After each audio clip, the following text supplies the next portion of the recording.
Hello everyone, welcome to P mathematics. इस video में हम CSIR नेट जून 2020 एग्ज़ाम से कॉम्प्लेक्स एनालिसिस के जो पार्ट बी के क्वेश्चंस आए हैं उनमें से 2 क्वेश्चंस को डिस्कस करेंगे।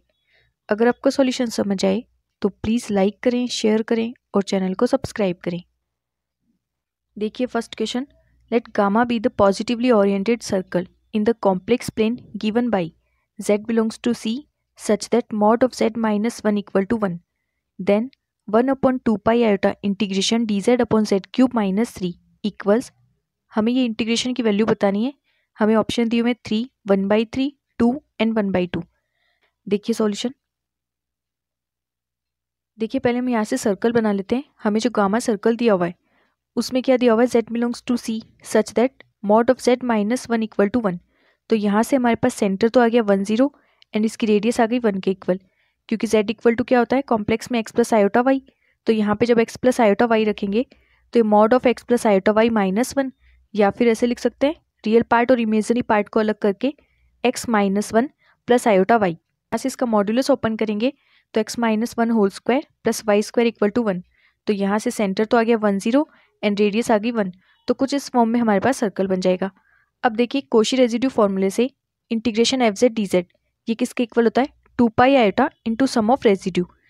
और हमें उन पॉइंट्स पे रेजिड्यू फाइंड करना है जो पॉइंट सर्कल के अंदर लाई करते हैं। जो पॉइंट सर्कल से बाहर होंगे उन पे रेजिड्यू 0 हो जाएगा। ठीक है, तो हमें ये देखना है फंक्शन के पास में सिंगुलरिटी कौन कौन से पॉइंट्स पे, देन उन पॉइंट्स पे हम रेजिड्यू फाइंड करते हैं। एंड जो पॉइंट्स इस सर्कल के अंदर लाई करेंगे उन पे ही सिर्फ हमें रेजिड्यू फाइंड करना है, और जो सर्कल से बाहर होंगे उन पे रेजिड्यू 0 हो जाएगा। और फिर उनका सम करके 2 पाई आयोटा से मल्टीप्लाई करना है, तो वो इस इंटीग्रेशन के इक्वल आ जाएगी वैल्यू।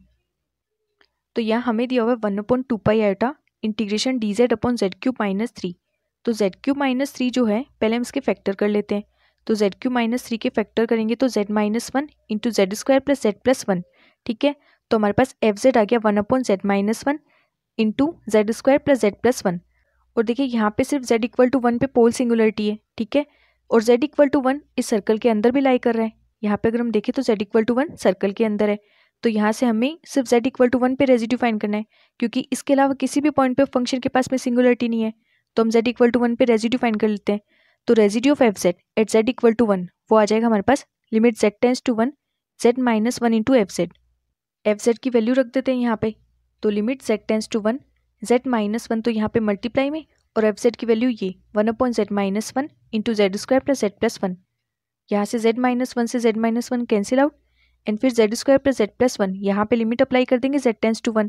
z की वैल्यू 1 अप्लाई करेंगे तो 1 प्लस 1 प्लस 1 इसका मतलब 1/3। तो ये हमारे पास वैल्यू आ गई रेजिड्यू की। अब और किसी पॉइंट पे तो रेजिड्यू है नहीं, तो सम ऑफ रेजिड्यू इसका मतलब सिर्फ हमारे पास 1/3 आ गई इसकी वैल्यू। तो इंटीग्रेशन की वैल्यू क्या हो जाएगी यहाँ से, उसमें देखिए 1/2 पाई आयोटा पहले से मल्टीप्लाई में है, और फॉर्मूला क्या होता है integration f z d Z वो होता है 2 पाई आयोटा इंटू रेजिड्यू। तो यहाँ से इसको 2 पाई आयोटा से मल्टीप्लाई करेंगे, और पहले से 1/2 पाई आयोटा मल्टीप्लाई में, तो ये तो कैंसिल हो जाएंगे। और फिर यहाँ पे रेजिड्यू की वैल्यू हमारे पास आई 1/3। तो ये इंटीग्रेशन की वैल्यू आ गई हमारे पास 1/3। तो ऑप्शंस देखिए, यहाँ पे ये सेकंड ऑप्शन में दिया हुआ 1/3, तो ये ऑप्शन यहाँ से करेक्ट हो गया एंड बाकी के तीनों इनकरेक्ट हो गए। नेक्स्ट क्वेश्चन देखिए, let gamma be the positively oriented circle in the complex plane given by z belongs to C such that mod of z minus 1 equal to 1/2. Then the line integral z e raised to power 1 upon z square minus 1 dz equals option first pi iota e, option second minus pi iota e, option third pi e and option fourth minus pi e. देखिए solution.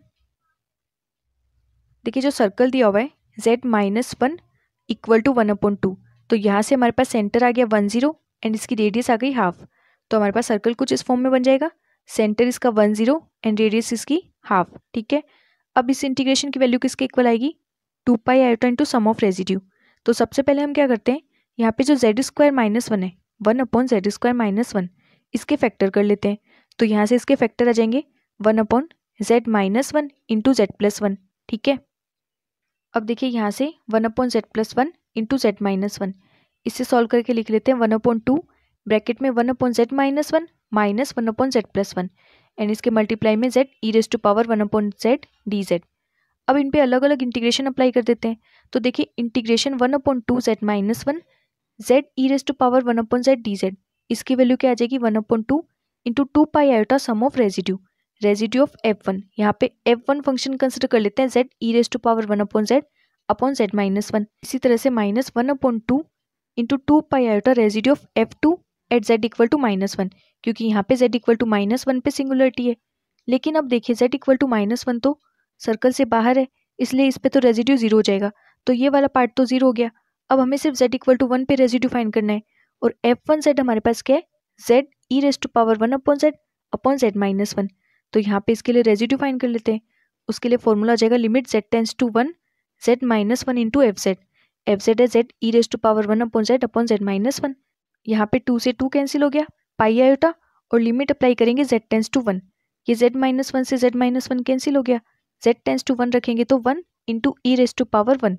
तो ये आ गया हमारे पास पाई iota into ई। तो option देखिए,